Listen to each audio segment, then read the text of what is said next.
Welcome to Level Check Roblox, the channel that assesses the suitability of Roblox games for the children's ages that can access them. Parents, it's my job to play these games so you don't have to and give you the facts to make a decision on if a game is suitable. Today I'm checking out the hugely popular game Steal a Brainrot, which often has more than 200,000 people playing it at any one time. And it's down as a minimum level game, so it's available to everybody.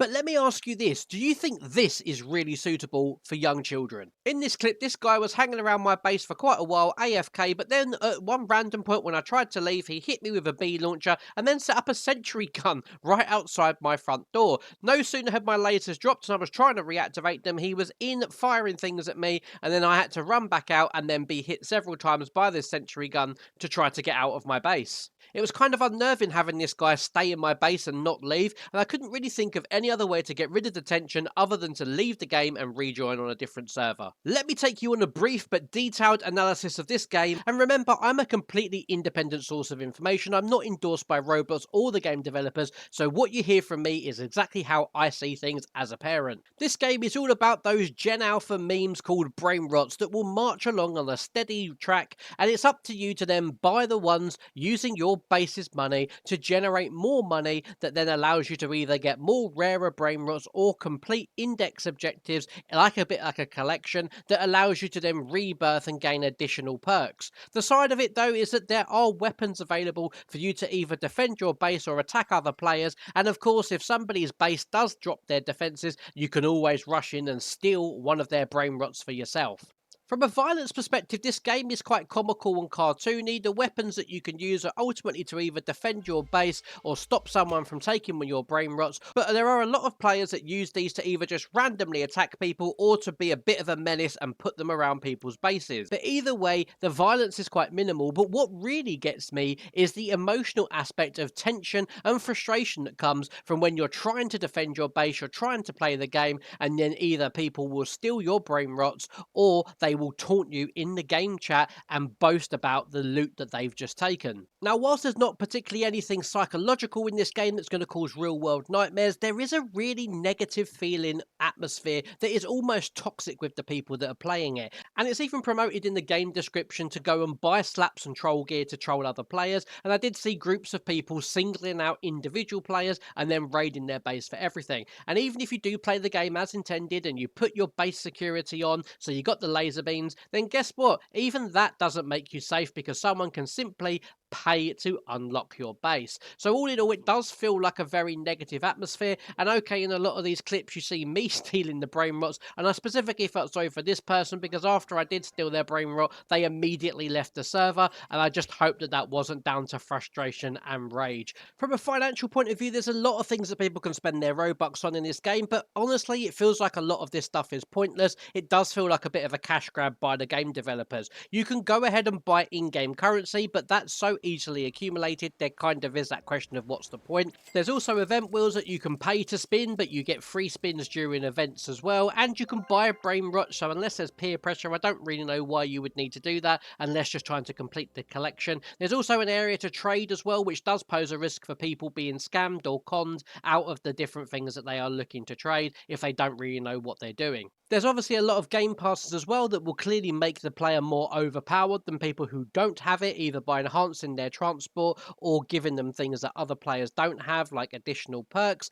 Whether or not that's worth the Robux is down to the player itself, but again, it means that players with it have a more beneficial experience than those who don't. With the game being so repetitive though, it does kind of beg the question as to why you would need to buy half of these things, and ultimately the game itself does just keep repeating and repeating, and the only real thing to do is try to complete the index checklist of all the different Brainrots, or to keep going up and rebirthing in sense of building some prestige within the game. But of course, if you've got the Robux, then you can essentially buy that prestige very quickly, and it kind of negates all the hard work that others put into playing the game. From an age suitability point of view, of course this game could be accessed by 5-year-olds, but does that mean it's suitable? No, it probably doesn't, because you've just spent the first 5 years of their life teaching them that stealing and taking other people's things are wrong, and then we're encouraging them in playing this game to go ahead and do it anyway and cause that frustration with other players along the way. There's also a really heavy amount of tension that comes with if you do try to steal someone's brain rot and they trap you in their base, because people do set traps up while their friends then come along and steal everything that you have.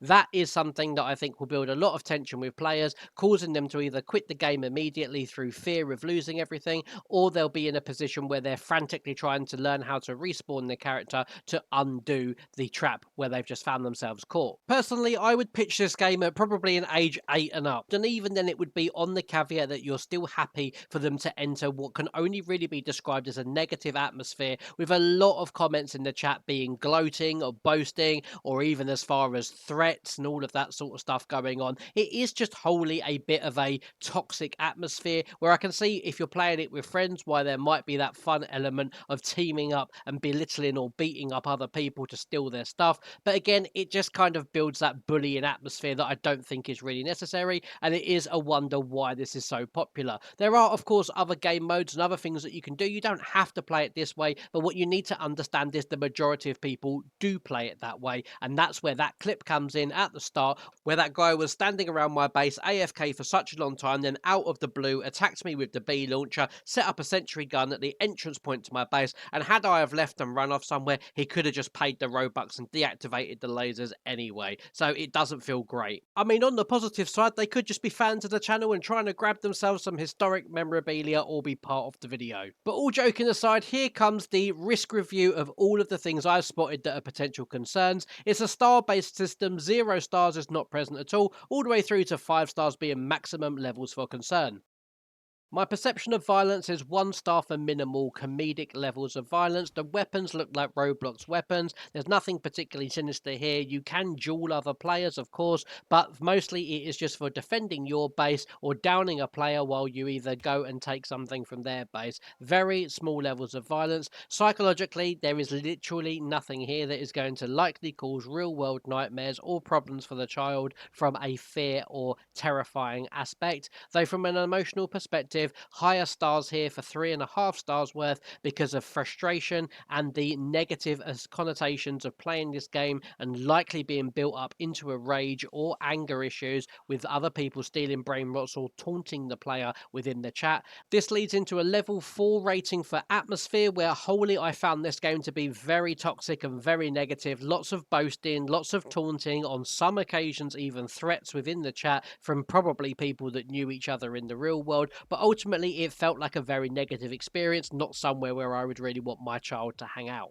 From the financial perspective, 3.5 stars feels like a bit of a cash grab from the devs, if I'm honest. A lot of this stuff doesn't really feel necessary. In-game currency feels pointless to spend Robux on, as does the wheel spins for these different events. Buying a brain rot, okay, it has a bit of a purpose, but then it can be stolen, and then that is a waste of Robux. And then you've gone to the game passes, which clearly do make players a bit more overpowered or provide some kind of perk within the game, but really, is that necessary for something that is so repetitive? That's kind of down to you and your child to decide together. I hope this review has been useful to you today. If it has, please do hit the thumbs up button to help other parents and caregivers find this information, and subscribe to Level Check Roblox for more in-game parent reviews just like this one. Thanks so much for watching.